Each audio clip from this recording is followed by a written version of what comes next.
Would you like first, Mr. G? Whatever you'd like. Okay. Whatever you pull up, huh?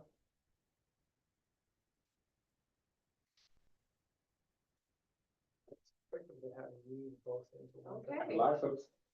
Good evening and welcome back to our board meeting again.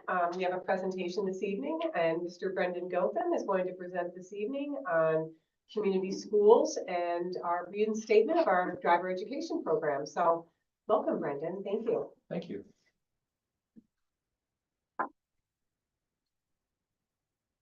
Okay, you can drag from the screen or you can use the keyboard, whatever you prefer, Mr. G. Keyboard. Yeah, anything, arrows, of course. Hopefully confirm that. Beautiful. All right. Well, thanks for having me. I'll start with the community schools program, and it's kind of bittersweet for me to be up here talking about the community schools program, but I'll get to that a little later. All right, so vision and purpose. This is just a review of a reminder. I went to a national conference. It was a Zoom conference for community schools. It was absolutely incredible. I think it only cost $200. It was worth every penny.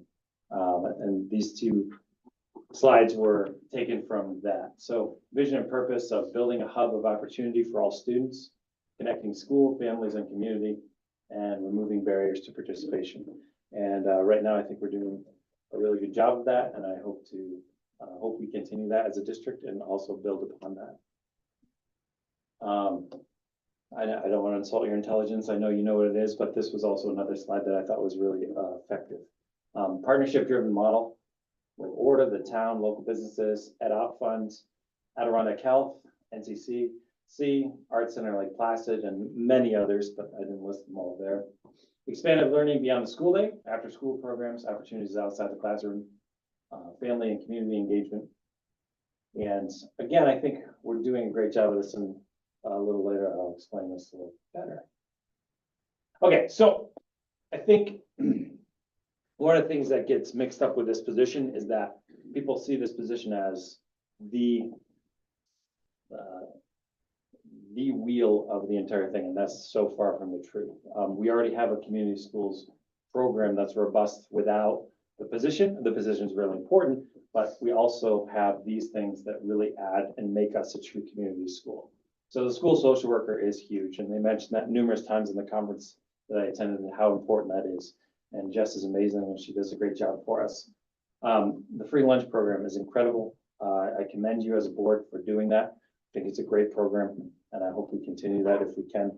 I know budgets are getting tight, but it's a beautiful program. The backpack program. So the backpack programs run out of the middle high school. My wife is one of the co-chairs.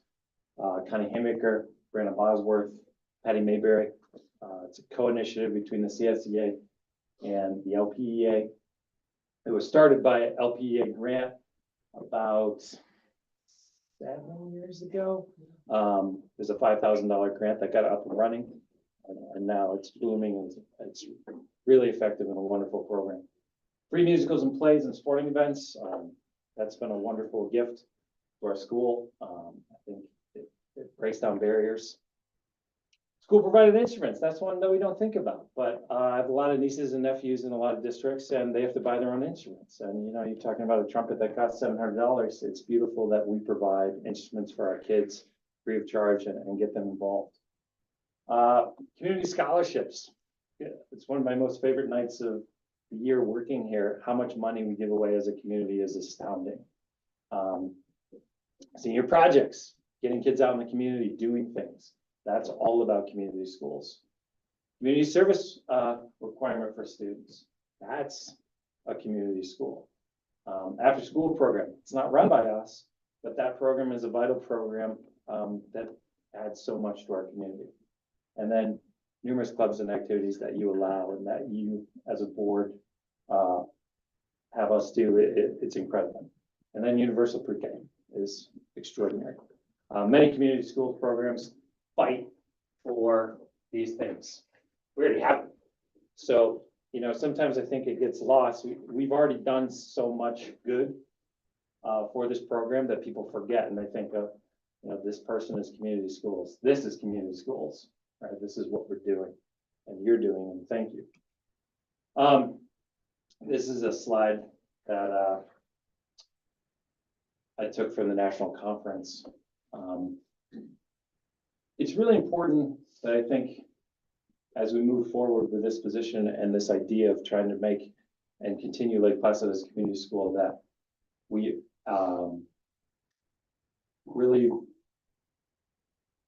sink into our partners and help each other, right? The town, ORDA, the board, superintendents, we really want to try to get student and family engagement even more so. And I'll be honest, I struggle with it in this position. I tried really hard to get student and family engagement, and sometimes I struck out, and sometimes I hit a home run, or at least a single.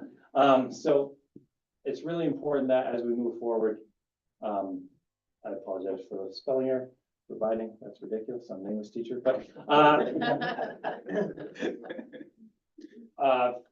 so really it's all of us. It's the families, it's the students, it's the Board of Education, admin, teachers, principals, and the community partners that are going to create this environment moving forward.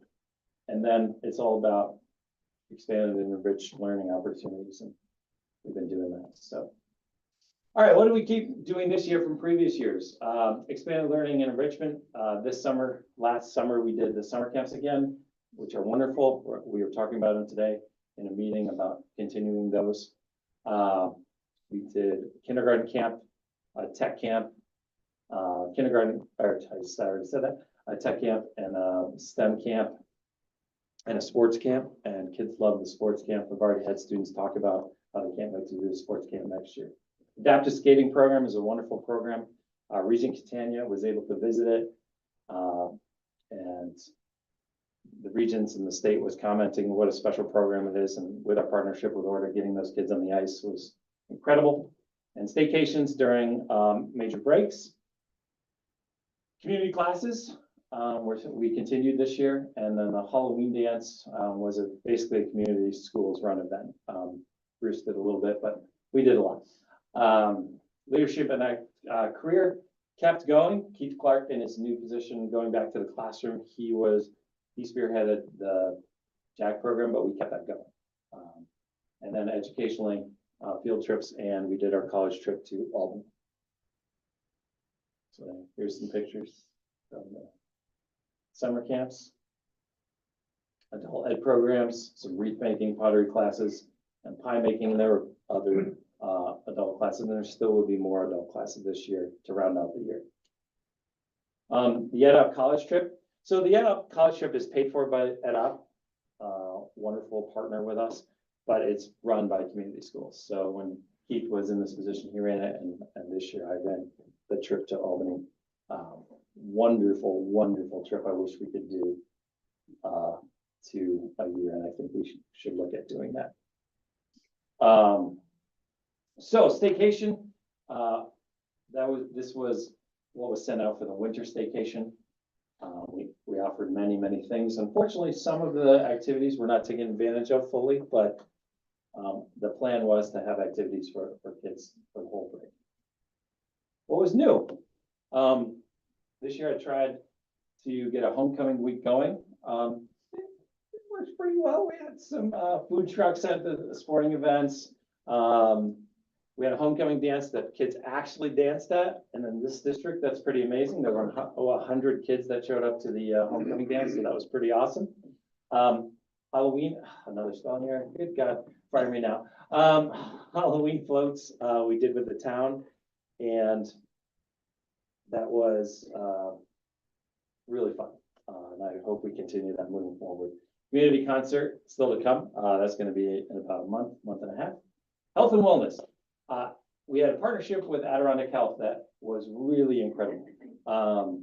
We did a pre-K swimming program and a kindergarten swimming program, and rave reviews from the parents whose kids participated. Great partnership with Adirondack Health, and I think it's great that we're using their space, and they were wonderful to work with, and both were a big success, and I'd like to see those moving forward. Bruce and ORDA, we worked just last Friday. We brought the 3rd, 4th, 6th, and 7th grade to the World Cup cross-country ski event, which was fantastic. It was snowing buckets. The kids had a wonderful time. They had Olympians sign their posters. and they watched Jesse Diggins ski, which was pretty incredible. And Bookstore Plus has been a great partner with us. They've done a lot of events with me, with our community schools, and they're doing even more so.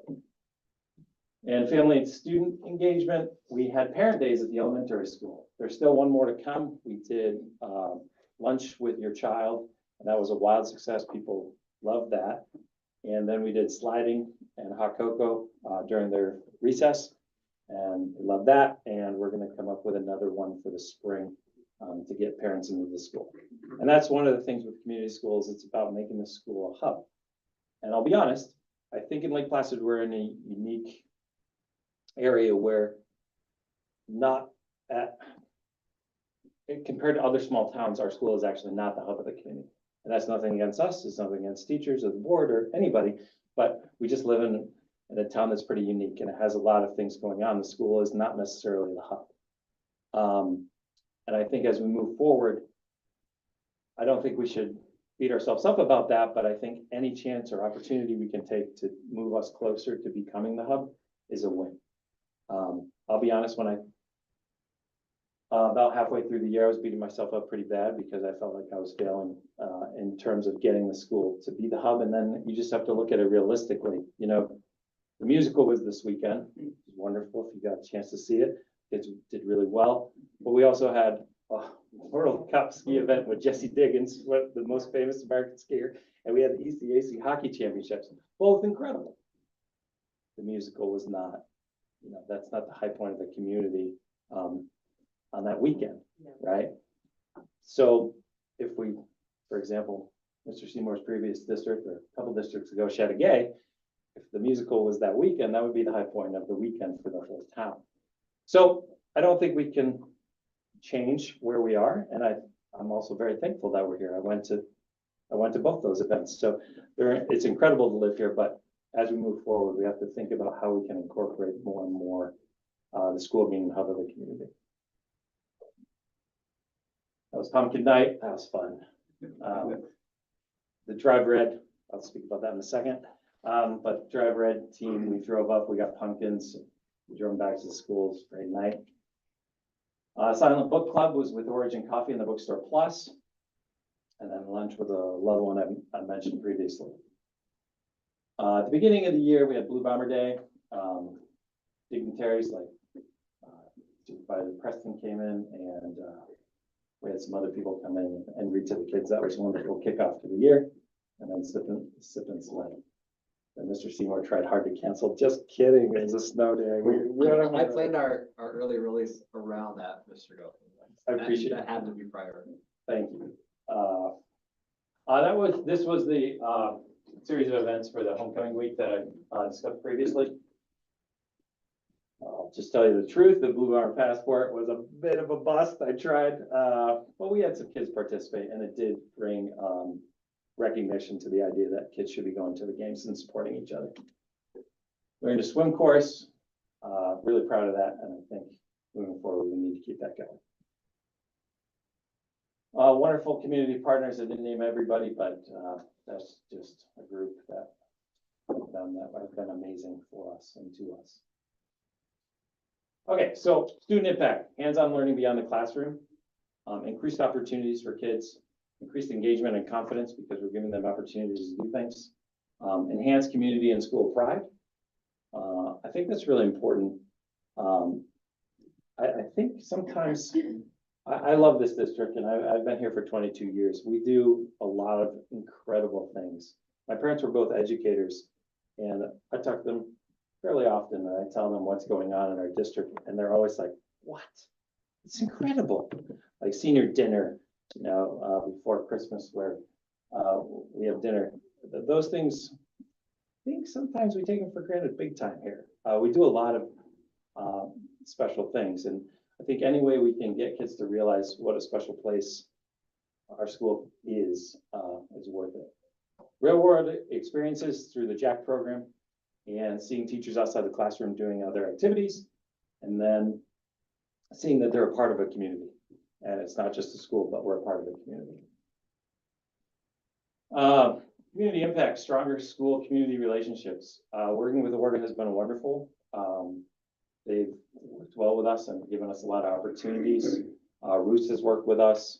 The town has worked with us. So just keeping all those big players together, I think, is really important.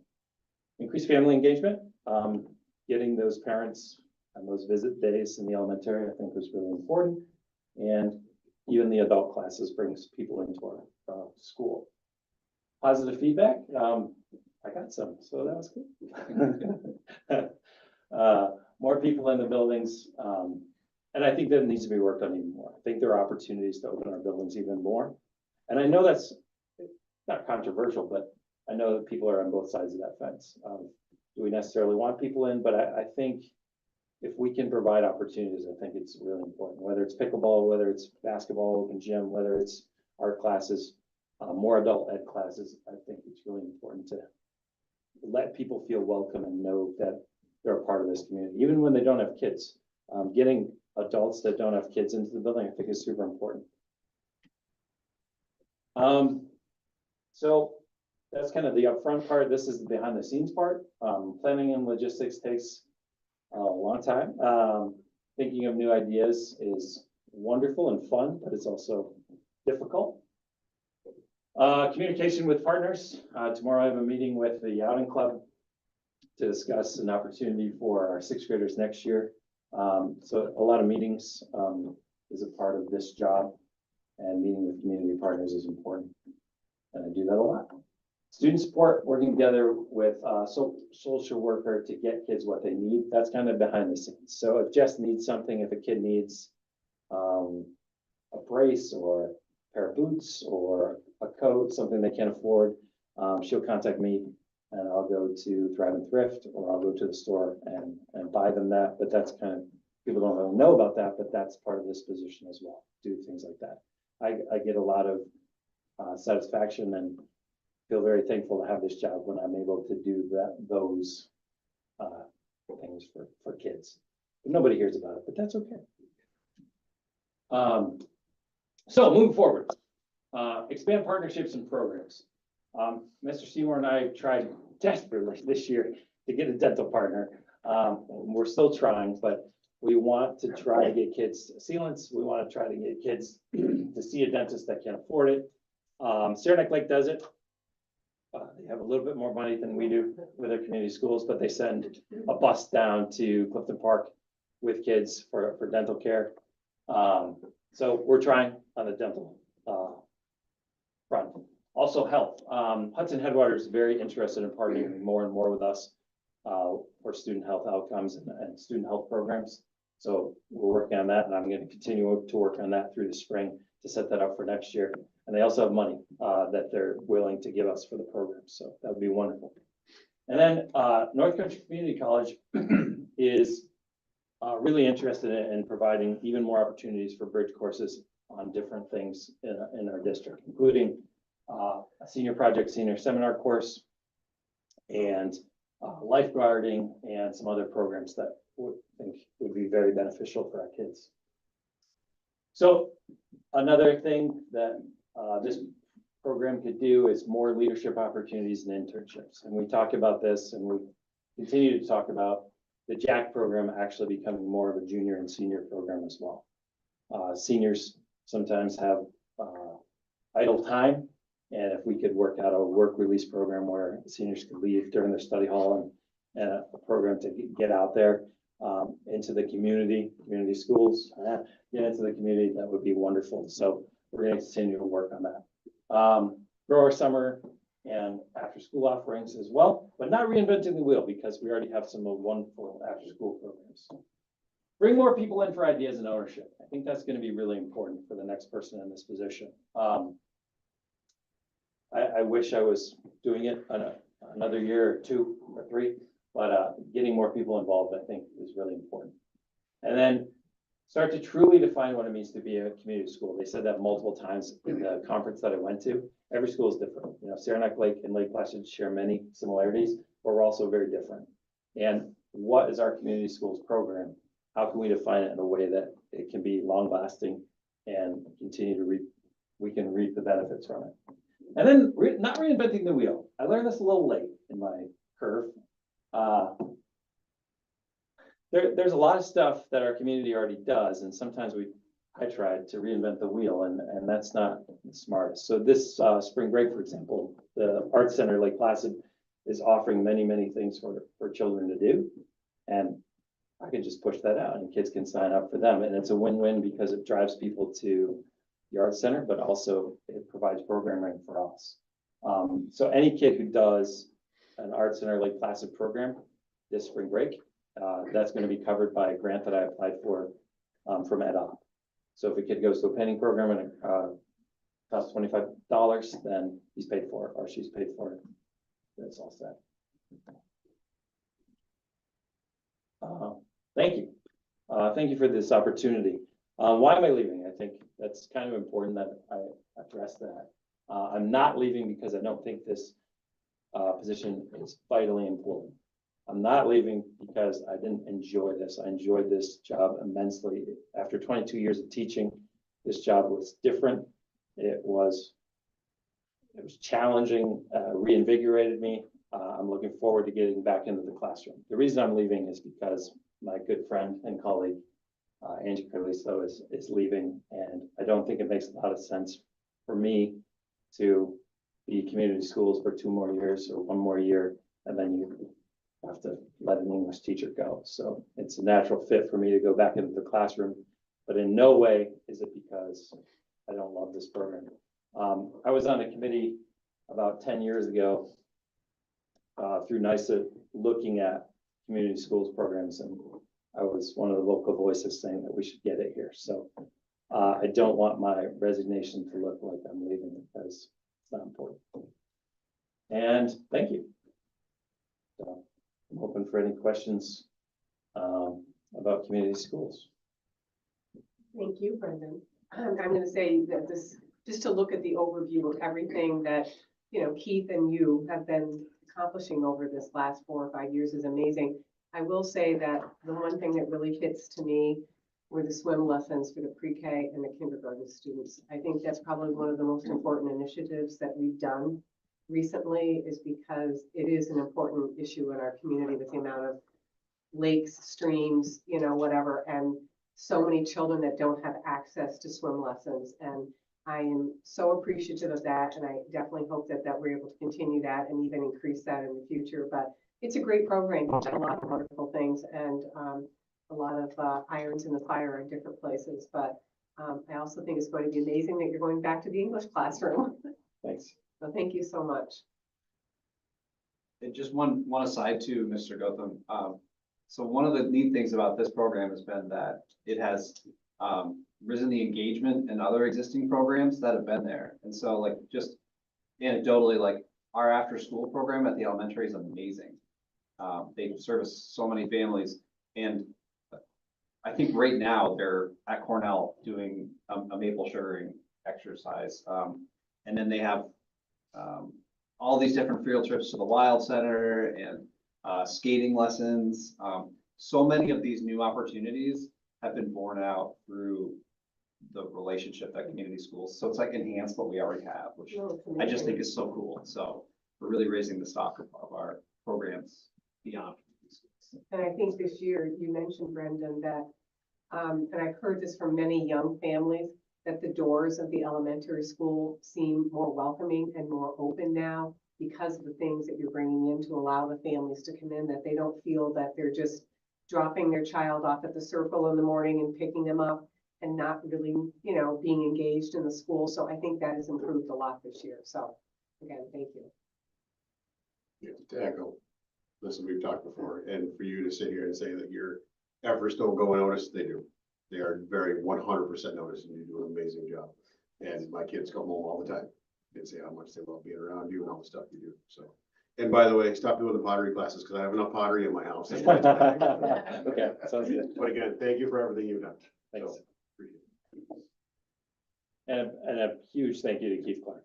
A lot of the stuff that I was able to do this year was because of Keith. He did an amazing job, so. Should we move the wheels, Mr. Gotham? Sure, let's All right, move that bus. You get the escape key, Escape. then I will get this going. Okay, well, I'll make this quicker, sorry. You don't want to be presented to me. All right, driver ed. I'm loving teaching this course. I got involved after being approached by, Mr. Seymour. I would say almost, Strong arm, is that? strong armed by the superintendent. No, when he first sent out the email, I was like, oh, that'd be interesting, but I didn't think anything of it. And then we had a discussion and I went for it. I went back to SUNY Oswego over the summer and took 4 courses there to get the coursework for it. And so far, it's been an extremely rewarding experience, and I'm really thankful that you as a board started this program.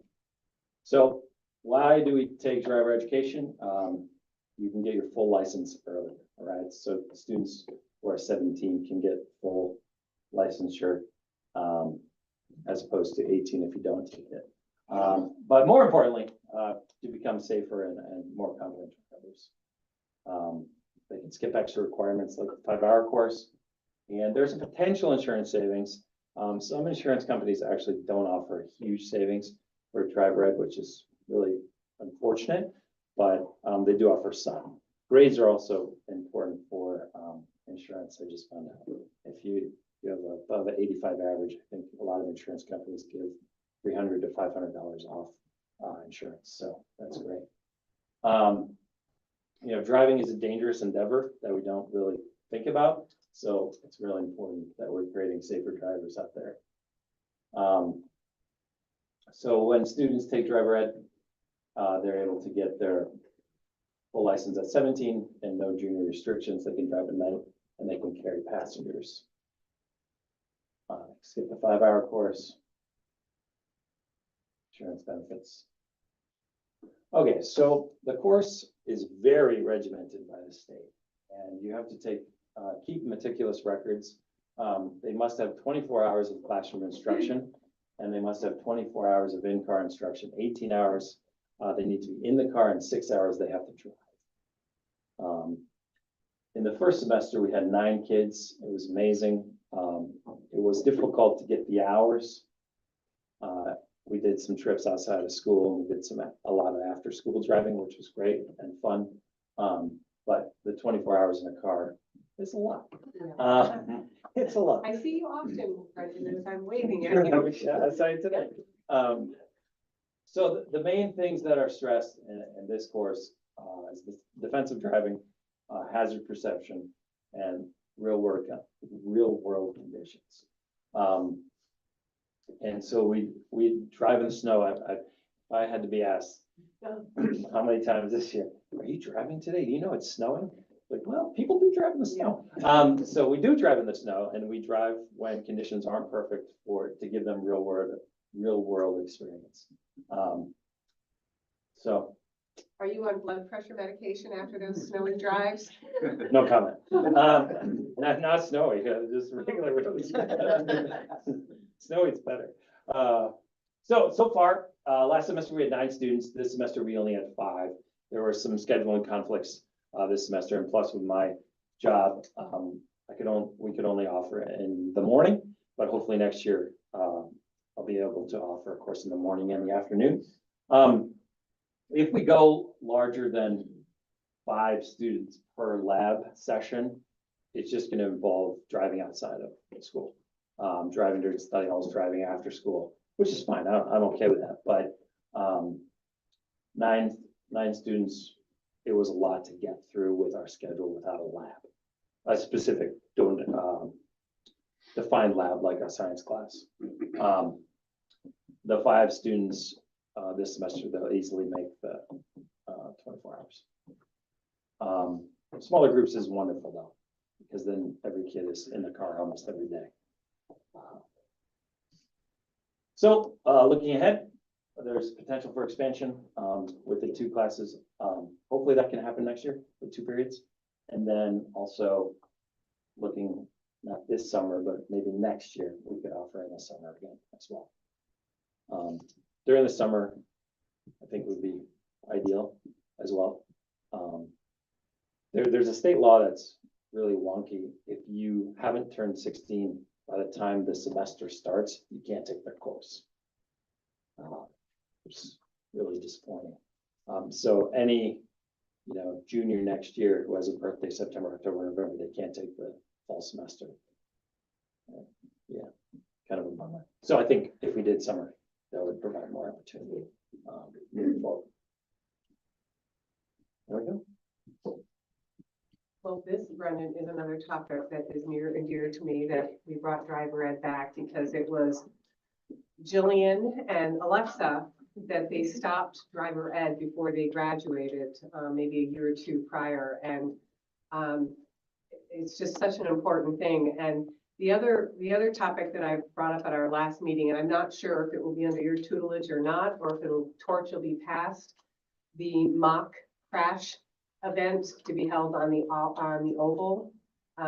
I don't know if that's been brought to your attention yet. Yeah, no, I heard you You know, discuss it, so, it's been, Ryan's very aware of it. It was a program that was offered in Beekmantown, throughout Vermont last year.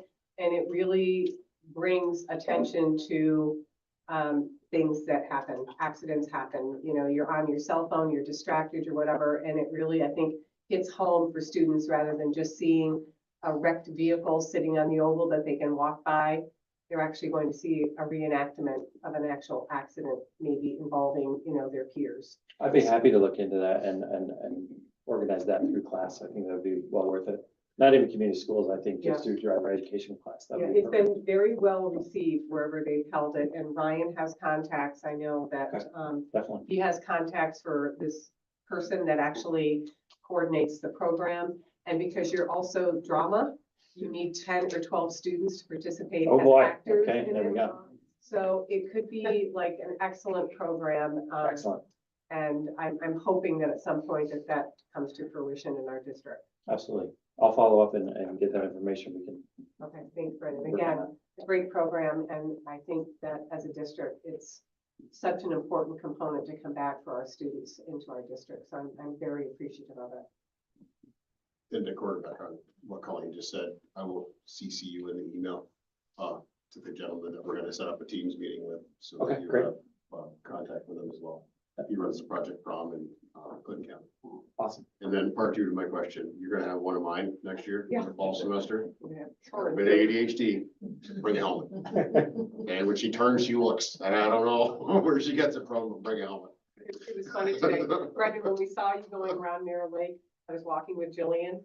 She goes, Mr. Goldman looks like he's very intense right now. No comment. Her face, and she goes, Mr. Goldman going by, he's just like very focused.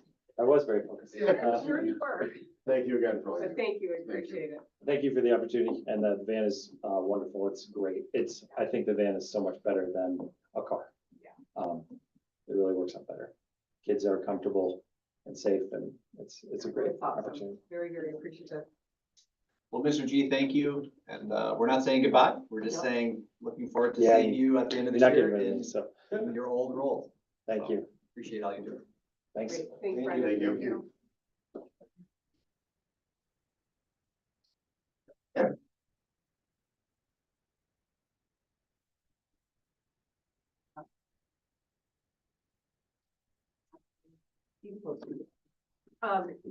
Okay, let's move on. We're going to go to our first good of the cause.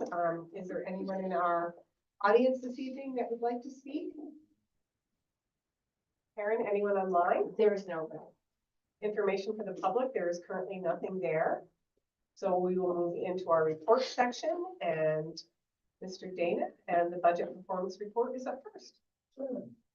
So what you see here is through as of March 19th, and no real big surprises.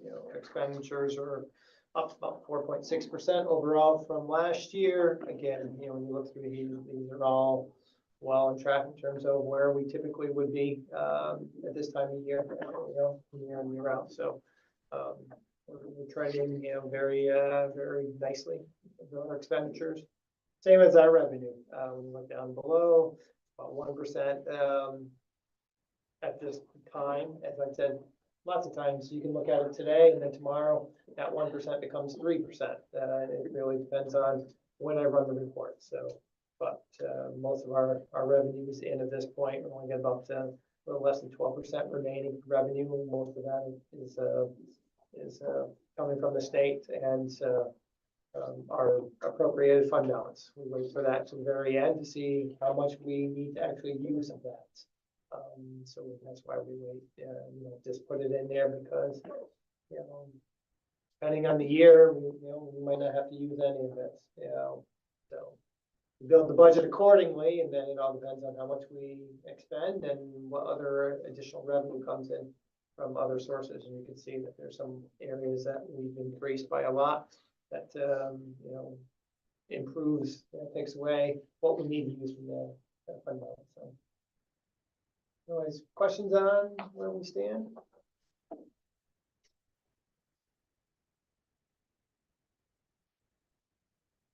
Treasury reports coming here, same thing, as I even said last month, we're at that time of year where we have a lot going out and very little going in.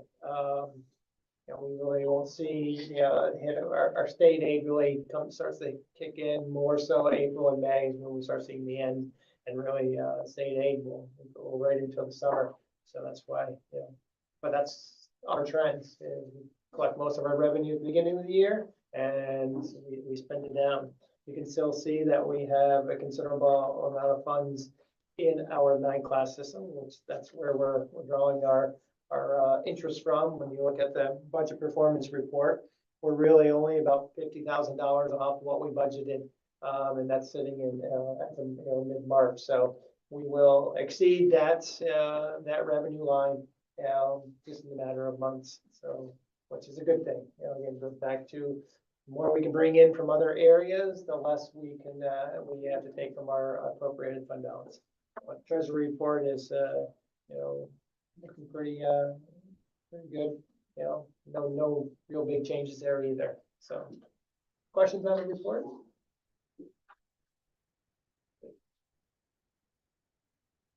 Budget discussion?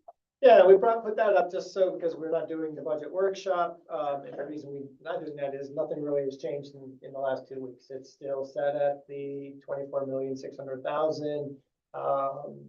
The revenue, the only unknown part of all of our revenue is what the state aid is finally going to come in at. The state is supposed to have a budget to pass by April 1st. They haven't had that done in probably 6 years. Not counting on it, but we go off of the governor's executive proposal, and that's what we were talking about. So in that regard, we really haven't seen any real changes. So it was really more about giving you guys an opportunity if you have additional questions from the last meeting. You have an opportunity to look through the 9 pages of the budget line by line and all the revenue. If you have any questions, we're here to hopefully answer them. So right now, the plan or the projected proposal is to use a little over 2 million of the fund balance. That is correct. And the fund balance sits at what specifically? So yeah, when you look at that slide, we're just sitting at, as of June 30th, unencumbered was like $3.7 million plus the 1.2 that was allocated. So we're sitting at our actual fund balance of like $5.1 million of that. But again, 1.2 of that is allocated in this current budget. So every year is like, okay, how much do we use of that allocated fund balance? Because if you project it out, we're really sitting at $3.7 million as unencumbered, unassigned fund balance. If we use $2 million of that, then yes, we're going to be down to about $1 million in a year. Again, that's if we use everything this year, if we use everything that we are allocating for this coming budget. So yes, that would put us down. I think the slide indicated about 6.9% is where we would be sitting if everything plays out as projected. Thank you. Yep. Any other questions on the budget? If not, we have nothing under the student board member report this evening, so we'll move to Tim and his superintendent report, please. All right. So Mr. Gotham did reference the musical, but I just want to say it was great. The sets were awesome. The singing was great. Performance was fun. So our kids are very talented. And I know that the team, including Mr. Gotham and Mr. Prosper, and Ms. Kern, who does our costumes. They all do a great job. So was very pleased to see all of that. And actually, just want to thank to our facilities team. They were manning the gates of Inferno to ensure that our public could actually access during ECAC and everything else. So they told countless people who weren't attending our event that they politely had to park somewhere else. That's not easy work. So I really appreciate our facilities for taking that on. Hopefully competition will be a little sparser tomorrow when the K-2 music concert is at the middle high school auditorium. I got to see the kids arrive today, and like anytime a kindergarten comes to the big school, it's adorable. It's one of my favorite moments. So I'm excited for that to take place tomorrow at 6. So be a good show with Mr. Blevins and all of our youngest students. We are in spring, in case you are curious. And the reason I know is because we are in spring sports. And so according to Mr. Nemec, our current participation rate amongst eligible students is 57%. So that is a very high percentage rate. I'm very proud to see so many of our students engaging in sport in this manner. I think typically we see about maybe 49, 50% in fall season, and more around the mid 48% in the winter season. So spring is the high water mark for us. Oftentimes we're trying to get in enough practices to ensure that we can engage in competitive play, particularly with baseball, which requires at least 10 practices. I've been assured that the kids are on track, and we'll go into spring break knowing that when we come out, they'll be able to compete, which is good. Our middle high school gym is having the new audio system installed over break, so one of the 2 weeks will actually be closed off for practices, but nonetheless, we're still in good shape. One of the things that I've been paying attention to, and I don't know if you have just nationally, is just the ongoing discussion of the impact of screens on young children in particular, but all children, just the amount of screen time and how it can really just hamper development and learning. So this year we've been tracking it to a pretty finite degree. And I wanted to just share in my report, you could see the average minutes per day at each grade level in our elementary school that our students are on screens.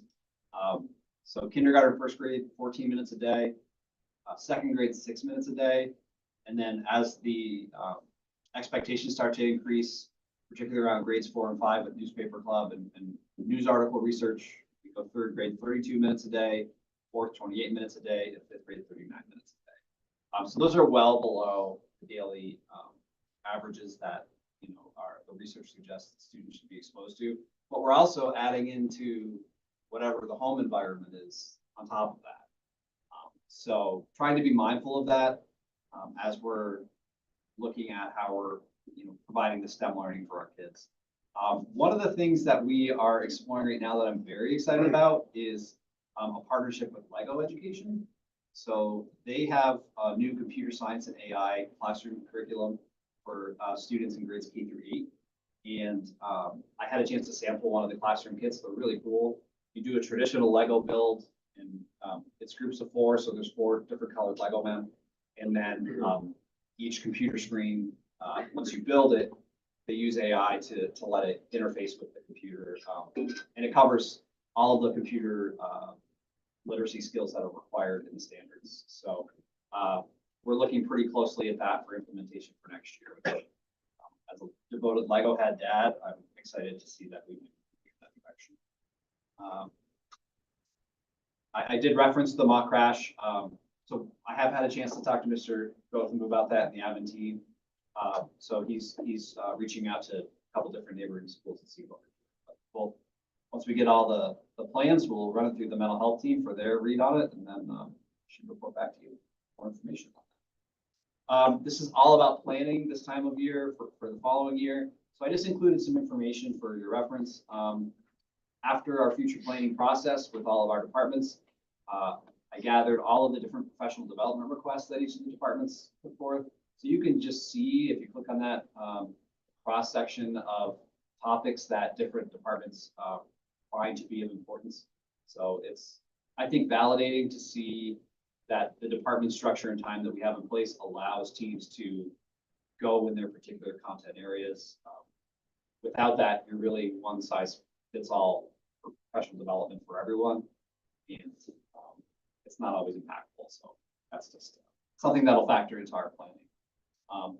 And then a lot of the reviews necessary on an annual basis, we are getting into right now. So our building and district safety plans, our code of conduct, faculty handbook, all of those things are going to be reviewed over the next couple of months, looking in June and July for adoption. So that's taking a fair amount of time. And then last but not least, I've referenced future planning a few times. But one of the things that I started doing last year and carried over this year is meeting with all of our staff. We then create a summary and then actions based on their requests and feedback so that they know that we were paying attention and that we're moving forward. So if you were all curious what these meetings look like and what teams bring to fore, you can reference that document. What's going on? Great, thank you, Tim. Under information to the board, there is some public content. Again, we do have 3 board seats that are up for term this year. John Hopkinson, Doug Lansing, and Ryan St. Louis. Whomever is going to run again, I believe the petitions are due on April 20th, and you need a minimum of 25 signatures from district individuals. So make sure you get those in. And there's also some important information under executive content for you to review at your leisure. And if anyone has any questions about the BOCES budget, you can send me those, or happy to entertain those at any point. So Yeah, I looked on their website, I think yesterday, to see if there was any update on the last year's budget. Well, I mean, this was really good summary of, you know, the spreadsheet that you had. What I'm still waiting for is the published material to get onto the website, because that has the personnel information on it, which is not addressed here, but I'll have some comments at a later date. sure, sure. And I'll see if I can gather that information in Yeah. advance for you. Yeah. Okay, 6A minutes is under consent. Moving on to personnel consent agenda. Recommended action, approve the following items which are included in the personnel consent agenda. 7B, resignation of community schools coordinator. 7C, teaching staff maternity leave request. And 7D, CSEA leave of absence. May I have a motion, please? I'll second. Any further discussion? If not, please vote.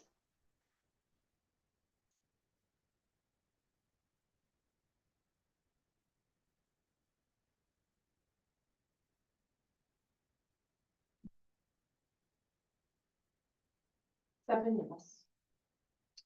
Moving into our action items section, the first is National Librarian Day. Recommended action, motion to acknowledge April 4th, 2026 as School Librarian Day. May I have a motion, please? Seconds. Any discussion? We have great librarians. Kat Haney and Caitlin Patnode are wonderful. And Eve, I was just checking my email to see with Read Across America at the elementary school, if students voted that they preferred gross books over cute books more.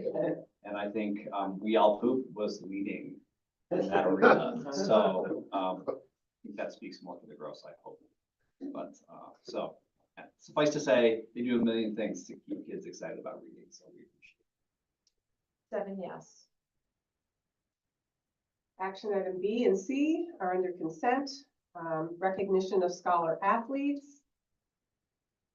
Recommended action upon the recommendation of the superintendent, approve the attached resolution regarding recognition of scholar athletes. I am going to read this.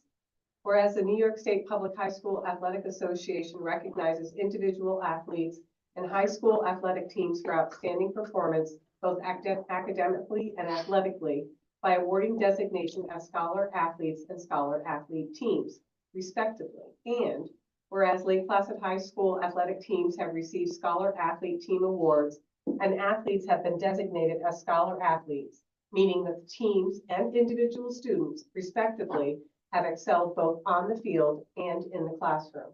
And whereas the Board of Education of the Lake Placid Central School District is proud of the accomplishment of these LPHS athletic teams and students and wishes to recognize their academic and athletic accomplishments. Therefore, be it resolved that the Board of Education hereby expresses its congratulations to the following LPHS athletic teams, including the individual team members and coaches for being recipients of Scholar Athlete Team Awards. Those teams are as follows: boys basketball, girls basketball, boys hockey, girls hockey, and the Nordic team.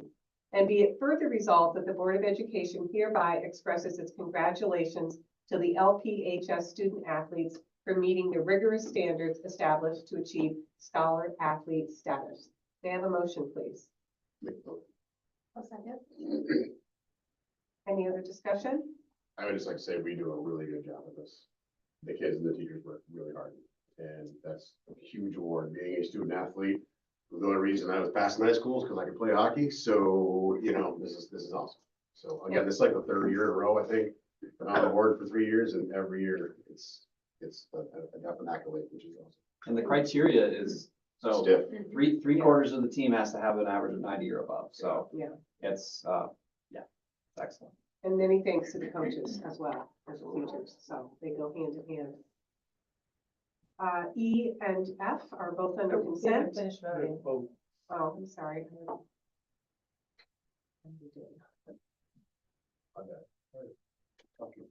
Please vote. I'm just gonna put on. it hasn't popped up. Do you wanna just manually vote? Yes. Yeah, Aye. so it's 7 yes. Linking goals with agenda items, if anybody has things they'd like to offer. Definitely the community schools and driver's ed was student first and foremost. And many thanks to Mr. Gotham and his team. He will be missed, but I'm sure we have a excellent replacement. Any other ones?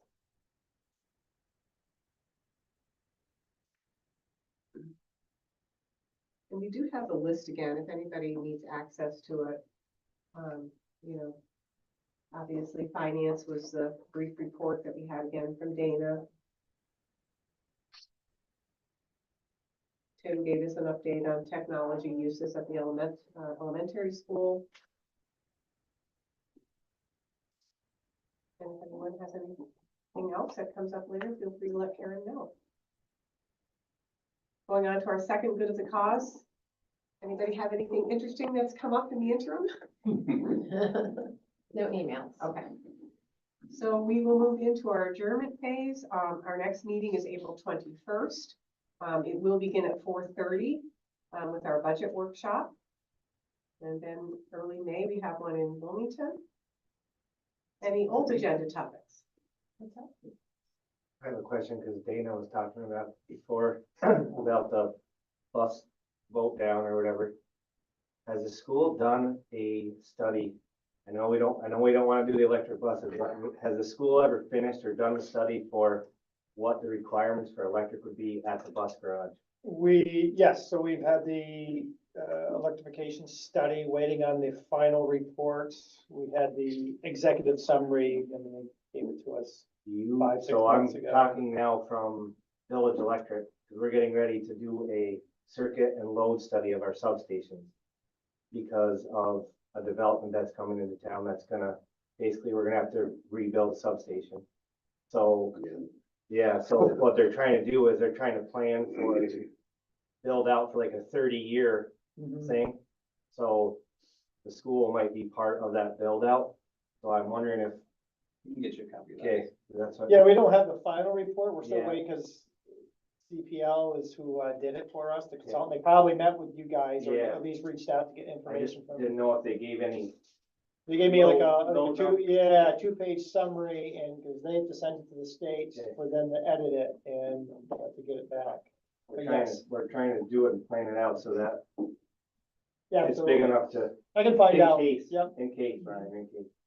I'm willing to bet that when you do get said study back, based on whatever year we did it the previous year, I bet you the price is quite, Well, yeah, they just basically look at, like, they've already indicated that we would need some type of upgrade for electrical, you know, right there. And that's what we're wondering about, is Yeah. like low calculations and that stuff to, Yeah.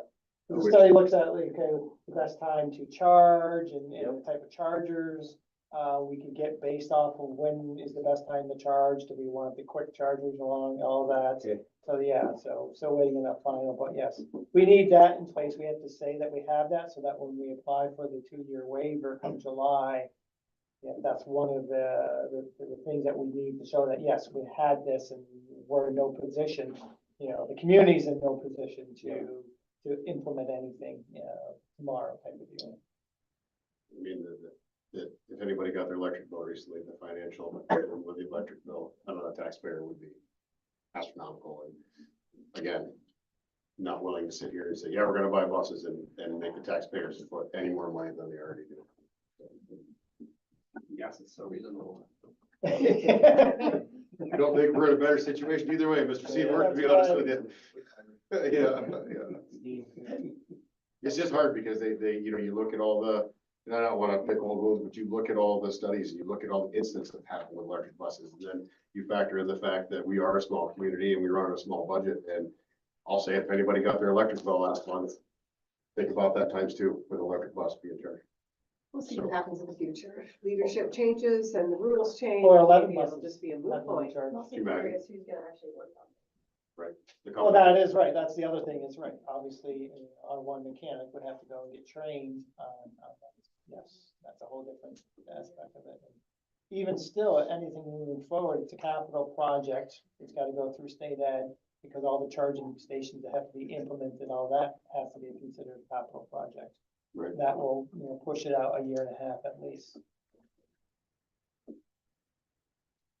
Okay, any new topics? If not, a motion to adjourn at 6:22 PM, please. second. Everyone in favor? Aye. Thank you, everyone.